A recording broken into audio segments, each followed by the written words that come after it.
Hi friends, শেয়ারবাজার রহস্য চ্যানেলে আপনাদের স্বাগত। আশা করি আপনারা ভালো আছেন এবং সুস্থ আছেন। ফ্রেন্ডস, আজ শুভ মহালয়া। সবাইকে শুভ মহালয়ার প্রীতি, শুভেচ্ছা ও অভিনন্দন। ফ্রেন্ডস, হঠাৎ করে মার্কেটে কিন্তু বিয়ার অ্যাটাক হওয়ার সম্ভাবনা অত্যন্ত প্রবল ভাবে দেখা দিয়েছে। কারণগুলো কি কি?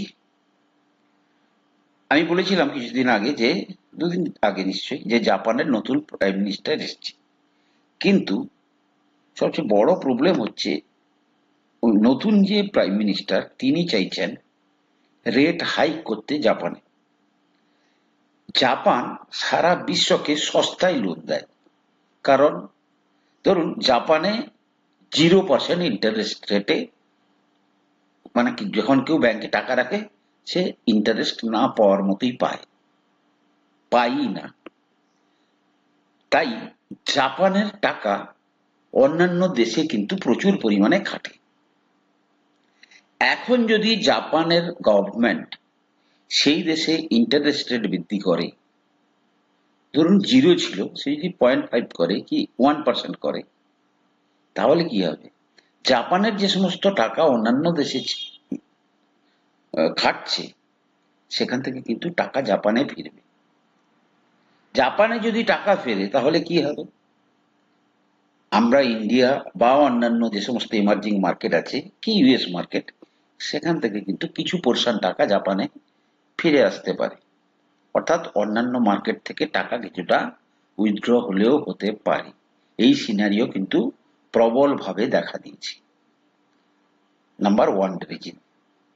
দ্বিতীয় রিজন হচ্ছে, চায়না মার্কেট কিন্তু গত 2-3 দিনে প্রায় 15% আপ হয়ে গেছে এবং একটা নতুন বুল রান চায়নাতে শুরু হবে। চায়নার বুল রানের সঙ্গে কিন্তু ওয়ার্ল্ডের অন্যান্য বুল রানের এমন কোনো সাদৃশ্য থাকে না। কিন্তু চায়নাতে যদি বুল রান হয়, তাহলে কিন্তু অনেক টাকা চায়নাতে যাবে, আমাদের দেশ থেকেও যাবে। যেমন আমাদের দেশ থেকে কিছু টাকা জাপানে ফিরে যেতে পারে, তেমনি আমাদের দেশ থেকে কিছু টাকা চায়নার মার্কেটেও যেতে পারে, সেটা এফআইএ এর টাকাও হতে পারে। সুতরাং দ্বিতীয়ত হচ্ছে, চায়না মার্কেটে আমাদের দেশ থেকে কিছু টাকা বেরিয়ে গেলেও যেতে পারে। তৃতীয়ত হচ্ছে, গত মঙ্গলবার ট্রেডিং আওয়ারের পরে securities and exchange board of India, SEBI, এফ&ও মার্কেটের উপরে গোটা 7 রেস্ট্রিকশন এনেছে। যে 7টা রেস্ট্রিকশন তারা আগে ভাগে তাদের এতে বলেছিল। ফ্রেন্ডস, আমরা লং টার্ম ইনভেস্টার, যদিও আমাদের এফ&ও মার্কেটের সঙ্গে তেমন কোনো রিলেশন নেই, বাট সবকিছুর একটা মার্কেটে লিঙ্ক থাকে। প্রথমত হচ্ছে, রিটেল ট্রেডাররা এখন আর তেমন ভাবে ট্রেড করতে পারবে না। তার কারণটা কি? সেবি যে ডেটাটা দিচ্ছে, যে গত 3 বছরে রিটেল ট্রেডাররা প্রায় 1,80,000 কোটি টাকা লুজ করেছে 3 বছরে। 1,80,000 কোটি টাকা। তাহলে এই টাকাটা রিটেলদের কাছ থেকে, ছোট ছোট ইনভেস্টরদের কাছ থেকে কোথায় চলে গেছে? বড় বড় অপারেটরদের কাছে। তাই তারা কিন্তু এই সিদ্ধান্ত নিতে বাধ্য হলো। তার মধ্যে, যেহেতু আমরা ওর মধ্যে ইনভলভ নই, তাই আমি ওর ডিটেলসে যাচ্ছি না। একটাই কথা, সেটা হচ্ছে মার্কেটে, এফ&ও মার্কেটে ভলিউম কম হবে। এবারে এফেক্ট কোথায় পড়তে পারে? Broking share. জিরোদা মার্কেটে তার কিন্তু ইকুইটি নেই। তার এবারের রেজাল্ট প্রায় 50% মতো টপ লাইনও গ্রোথ করেছে, বটম লাইনও গ্রোথ করেছে, মানে নেট সেলসও বৃদ্ধি পেয়েছিল, মানে প্রফিটও বৃদ্ধি পেয়েছিল। এখন তারা বলছে এই রেগুলেটরি নর্মসের জন্য তাদের profit as well as sales 50% drop করবে। জিরোদা ব্রোকিং এ নেই। এবং আর একটা কথা হচ্ছে, জিরোদা যেটা অন ডেলিভারি ফ্রিতে দিত, আপনি যদি বাই করছেন তাহলে আপনাকে কোনো চার্জ দিতে হতো না, সেল করলে চার্জ দিতে হতো। এখন কিন্তু তারা কিন্তু এই যে ডেলিভারিতে ফ্রি, এটা নাও দিতে পারে। দ্বিতীয়ত, যে সমস্ত ব্রোকিং শেয়ার মার্কেটে আছে, যেমন ধরুন অ্যাঞ্জেল ওয়ান, আমাদের খুব হট ফেভারিট, এই সমস্ত শেয়ারে কিন্তু ডাইরেক্ট ইম্প্যাক্ট পড়বে, কারণ টোটাল ফান্ডামেন্টাল চেঞ্জ হয়ে যাবে।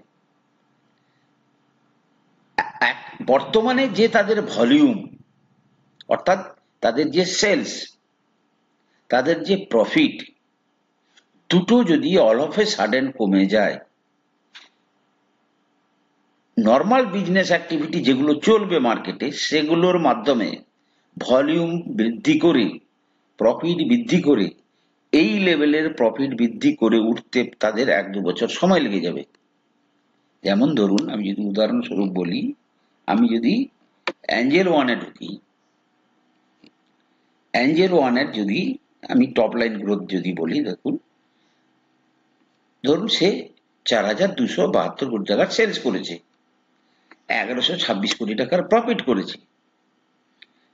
যদি তার এই সেলস অ্যান্ড প্রফিট মার্চ 23-এর লেভেলে নেমে আসে, ঠিক আছে, ধরুন 3,002 কোটি টাকা সেলস হয়ে গেল, ভলিউম কমবে বলছে, 30-40% কমবে, প্রফিটও কমলে, তাহলে কিন্তু তার শেয়ার প্রাইসে এফেক্ট পড়বে। এবং আজকে যদি দেখেন, অ্যাঞ্জেল ওয়ান কিন্তু খুব একটা হাই ভ্যালুয়েশনে নেই, কিন্তু যেহেতু ফিউচারে তারা কিন্তু অনেক আগে থেকে অ্যান্টিসিপেট করেছে যে this valuation may not sustain. যদি আপনি চার্টে যান তাহলে দেখতে পাবেন, তাহলে এই যে গ্রাফটা আপনি দেখতে পাচ্ছেন, আর্নিং পার শেয়ার, এই যে এইগুলো যেগুলো দেখতে পাচ্ছেন, এবারে যদি আগামী দিনে এইগুলো হুট করে এই সমস্ত জায়গায় চলে আসে, তখন কিন্তু সে আজকে যে ভ্যালুয়েশনে আছে, সে কিন্তু অনেক উপরের ভ্যালুয়েশনে চলে যাবে। সুতরাং আপনারা, যেহেতু তাদের ফান্ডামেন্টাল চেঞ্জ আসছে, হুট করে এই সমস্ত শেয়ারে এই মুহূর্তে এন্ট্রি নাও করার চেষ্টা করতে পারেন। যেমন ধরুন অ্যাঞ্জেল ওয়ান খুব আরামসে 2,000 থেকে 200 কাছাকাছি চলে আসতে পারে। ফ্রেন্ডস, এর মানে এই নয়, কেউ হয়তো 2টো কিনে রেখেছেন, কেউ হয়তো 3টে কিনে রেখেছেন, আপনি ভাববেন যে তাহলে আমি বিক্রি করে দিই। দেখুন, আপনি 2-3টে কিনে রেখেছেন, একটা বিজনেসকে টোটাল সাইকেলটা বোঝার চেষ্টা করুন। থাক, আর নাই বা কিনুন, লোয়ার লেভেলে গেলে গিয়ে কিনবেন, বাট দিস বিজনেস কিন্তু সারা জীবন চলবে। আগামী দিনে নতুন নতুন পদ্ধতি আসতে পারে।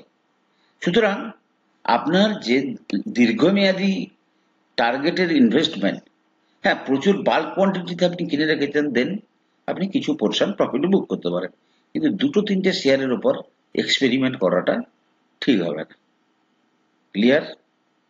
3টে পয়েন্ট গেল। এবার চতুর্থ পয়েন্ট, অত্যন্ত হট টপিক। হট টপিকটা কি? একদিন কি চলছিল? প্রথমে শুরু হলো ইরান ভার্সাস হামাস। হামাস আক্রমণ করলো, ইরান, ইসরায়েল তাদেরকে কোণঠাসা করলো, তাদের টপ লিডারকে মেরে দিল। এবারে হামাসকে যেহেতু আক্রমণ করছে, তাই হিজবুল্লাহ তারা ইসরায়েলের উপর আক্রমণ করলো। ইসরায়েল হিজবুল্লাহর যে টপ লিডার, তাকেও কিন্তু তারা মেরে ফেলতে সমর্থ হয়েছে। এবং এখন ওরা আগে যেটা মানে গাজাতে মানে গ্রাউন্ড ফোর্স দিয়ে গাজাটাকে পরিষ্কার করছে, তেমনি ভাবে এখন তারা হিজবুল্লাহর দিকেও কিন্তু গ্রাউন্ড ফোর্সকে ঢুকিয়ে দিয়েছে, অর্থাৎ সেখানে কিন্তু গ্রাউন্ডেও লড়াই চলছে। বাট সবচেয়ে বড় প্রবলেম হয়েছে, ইরান কিন্তু তাদের প্রতিবেশী দেশ নয়, ইরানের বন্ধু ছিল হিজবুল্লাহ, হামাস, হুতি। এবারে ইরান কি করেছে, গত রাতে প্রায় 400 মতো মিসাইল ইসরায়েলের উপর অ্যাটাক করেছে। ইসরায়েল বলছে যে ইরান যেহেতু আক্রমণ করেছে, আমরা কিন্তু তার যোগ্য জবাব দেব। এবং ইরানের এই আক্রমণের পরে দুটো দিকে কিন্তু শক্তি কেন্দ্রীভূত হয়ে গেছে। আমেরিকা বলছে ইরানকে ভয় দেখাচ্ছে। কিছু গালফ কান্ট্রি তারা ইরানের পক্ষে সমর্থন দিচ্ছে। কিন্তু ইরানের এই আক্রমণে কিন্তু একটা বিশ্বযুদ্ধের বাতাবরণ তৈরি হচ্ছে। এমতো অবস্থায় যদি জিনিসটা আরো এসকালেশন হয়, তাহলে কিন্তু তার এফেক্ট সারা বিশ্বের শেয়ার বাজারে পড়ার সম্ভাবনা অত্যন্ত প্রবল।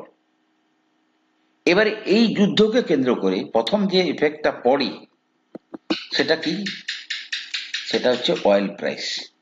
গত দুদিনে অয়েল প্রাইস প্রায় 8% মতো বেড়ে গেছে। যেটা 68-69 লেভেলে চলে গেছিল, সেটা প্রায় 76-77 কাছাকাছি পৌঁছে গেছে। মিনস এটা কিন্তু ডাইরেক্ট আমাদের জন্য একটা বড় ব্লো। তাহলে এত, এবং সর্বোপরি মার্কেট কিন্তু টপে আছে। আমরা যদি দেখি, আমরা টপ থেকে মাত্র 1.5 থেকে 2% নিচে আছি। আমরা কোথায় আছি? যদি আমি উইকলি ক্যান্ডেলে দেখি যে আমরা টপ থেকে মাত্র কোথায় আছি, টপ থেকে জাস্ট সবে টপ হয়েছিল কোথায়, 26,277, ঠিক আছে। আর সেখান থেকে আমরা প্রায় 1.5%-এর কাছাকাছি নিচে আছি। তাহলে এই রকম একটা পরিস্থিতিতে কিন্তু মার্কেটে একটা ফল অত্যন্ত স্বাভাবিকভাবেই আশা করতে পারেন। আচ্ছা, এইখানে আরেকটা জিনিস বলি ফ্রেন্ডস, দেখুন আমি এই যে ক্যান্ডেলগুলো দেখাচ্ছি, এর মধ্যে দেখবেন আপনি অধিকাংশ ক্যান্ডেলে একটা জিনিস অবজার্ভ করুন। দেখুন এই যে রেড ক্যান্ডেল, এই রেড ক্যান্ডেলের ওপেনিং এটা, ক্লোজিং একদম নিচে। আবার এই গ্রিন ক্যান্ডেলের ওপেনিং একদম নিচে, ক্লোজিং একদম ওপরে। আমি কিটা বলতে চাইলাম, যখন একটা উইক শুরু হয়, আপনি দেখুন পুরো উইকটা ধরে কিন্তু সেলিং, পুরো উইকটা ধরে বাইং, পুরো উইক ধরে বাইং। এই উইকলি ক্যান্ডেলটা যদি দেখেন, দেখুন তার ক্লোজিং হয়েছে একদম টপে। এই ক্যান্ডেলটা যদি দেখেন, তাহলে দেখুন অলমোস্ট টপে হয়েছে। আমি যেটা বলতে চাইছি, যদি এই বিয়ারিশ ক্যান্ডেলটা নিচের দিকে শুরু হয়, তাহলে কিন্তু এই বিয়ারিশ ক্যান্ডেলটা কিন্তু পুরোটা নিচের দিকেই যাবে, উইকলি ক্যান্ডেলটা, ঠিক আছে। তো আপনারা আপনাদের পছন্দের শেয়ার কিনতে চাইলে আপনাদেরকে কিন্তু ওয়েট করা উচিত, অ্যাটলিস্ট দেখা উচিত উইকলি ক্যান্ডেলের এন্ডের দিক পর্যন্ত। আমি বোঝাতে পারলাম কি বললাম? যে যখন একটা এটা ধরুন ইন্ডেক্স, শেয়ারের ক্ষেত্রেও আপনি কিন্তু কিছুটা এই একই লজিক কিন্তু অ্যাপ্লাই হয়। যখন কোনো শেয়ার উপরের দিকে উঠতে থাকে, দেখবেন পুরো সপ্তাহটা জুড়ে সে উঠছে। অর্থাৎ আপনি যদি বিক্রি করতে চান, দেখুন আমি যা বলছি অল আর প্রবাবিলিটি, কোনোটার কিন্তু কোনো নিশ্চয়তা নেই। দেন যদি উপরেই যাচ্ছে, তাহলে আপনি কিন্তু লাস্টের দিনে বিক্রি করার কথা ভাবলে ভালো হয়। আবার আপনি যদি কিনতে চাইছেন, যদি রেড ক্যান্ডেলটা চলছে, তাহলে কিন্তু আপনি লাস্ট ডেতে বাই করার কথা ভাবলে ভালো হয়। এটাই আমি বোঝাতে চাইছি। তো তাহলে আশা করা যাচ্ছে যে নিফটি একটা এইরকম একটা পরিস্থিতিতে একটা ভ্যালিড কারেকশন দেওয়ার মতো মহল তৈরি হচ্ছে বলে আমার মনে হয়। এমত অবস্থায় আপনাদের করণীয় কি? আপনাদের কিন্তু ডেলি মার্কেট দেখে কিন্তু আপনাদেরকে ফ্লাকচুয়েট করবেন না। ফার্স্ট স্টোরি যেগুলোতে আছে এবং যাদের ভ্যালুয়েশন ড্রাস্টিক্যালি কমে গেছে বা কারেকশনটা লজিক্যাল জায়গায় চলে এসেছে, সেদিকে আপনাদের চোখ রাখতে হবে। এবং যখন আপনার লেভেলে শেয়ারটা নেমে যাচ্ছে, সেখানে কিন্তু আপনাদেরকে অল্প অল্প করে কিনা শুরু করতে হবে। মার্কেট তারপরের দিন যদি নিতে যায়, কিন্তু আপনার যেন এরপরে আর আফসোস না হয় যে নিচে গেলে আমি কিনতে পারলাম না। তাহলে স্টোরি, অর্থাৎ ধরুন defence story, railway story, solar story, এই সমস্ত স্টোরির যে পছন্দের শেয়ার, এগুলো আপনারা অলরেডি পছন্দ করে রেখেছেন। দ্বিতীয়ত, আমি যে স্টোরিটা আপনাদেরকে বললাম লার্জ ক্যাপ স্টোরি, যদি আপনাদের পছন্দের লার্জ ক্যাপ যারা মুভ করেনি 2-3 বছর, সেগুলোতে যদি 5-6% পর্যন্ত কারেকশনে পান, সেগুলোকে কিন্তু আস্তে আস্তে অ্যাকুমুলেশন করার টাইম।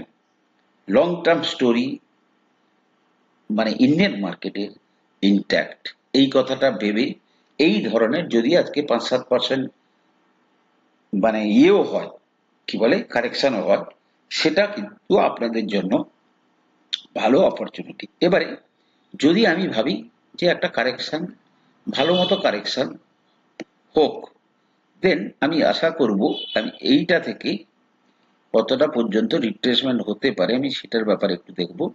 ফার্স্ট যে লেভেলটা মার্কেট আশা করছে সেটা হচ্ছে 25,100, ক্লিয়ার? তারপরের লেভেল হচ্ছে, আপনারা চাইলে এগুলো নোট করে রাখতে পারেন, 25,100, তারপরের লেভেল হচ্ছে 24,381, তারপরের লেভেল হচ্ছে 23,791, তারপরের লেভেল হচ্ছে 23,211, অর্থাৎ উপর থেকে প্রায় 2,000 পয়েন্ট। আর কারেকশন যখন হয় তখন কিন্তু আপনি বুঝতে পারবেন না কত তাড়াতাড়ি এই কারেকশন, ধরুন 2 সপ্তাহের মধ্যেই সেই কারেকশন দিয়ে দিতে পারে। তো ফ্রেন্ডস, আশা করি বর্তমান মার্কেট পরিস্থিতিটা আপনাদেরকে বোঝাতে পারলাম। অত্যন্ত সিলেক্টিভ থাকবেন যদি মার্কেট নিচে আসে শেয়ার কেনার ব্যাপারে। আর বাকি লজিকগুলো বোঝার চেষ্টা করুন, ফান্ডামেন্টালগুলো পড়ার চেষ্টা করুন, চার্ট দেখার চেষ্টা করুন। ভালো থাকুন, সুস্থ থাকুন।